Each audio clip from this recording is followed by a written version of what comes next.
Կանան որ ընտրակերտիկները միայն ընտրությունների օրը քվեատուփը լցոնելու մեջ չէ, ընտրությունների օրը որևէ ընտրական արձանագրություն կեղծելու մեջ չէ, ընտրությունների օրը ընտրական տեղամասի մոտ կուտակումների մեջ չէ, ընտրությունների օրը ընտրակաշարք բաժանելու մեջ չէ, այլ մինչև ընտրությունները, այսինքն հենց հիմա քաղաքական հակառակորդներին պատժելն է, հասկանում եք, պատժելը, մրցավազքից դուրս թողնելը, օրինակներով կարող եմ ասել։ Հիմա նայեք, Միքայել Սրբազանը ինչ է ասել։ Իշխանությանը սուր քննադատում էր, չէ՞։ Այդ մարդուն հազարավոր, 100,000-ավոր մարդիկ էին դիտում։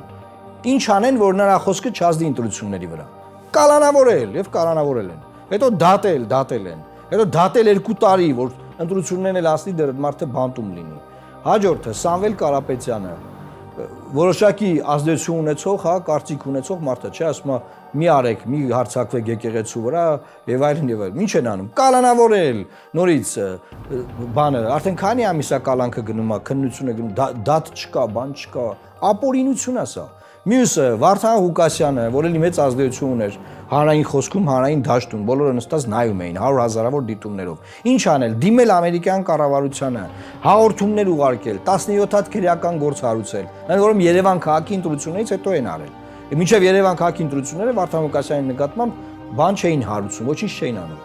Փագել, կալանավորել, բան անել, արտաքսել, ձայնը կտրացնել։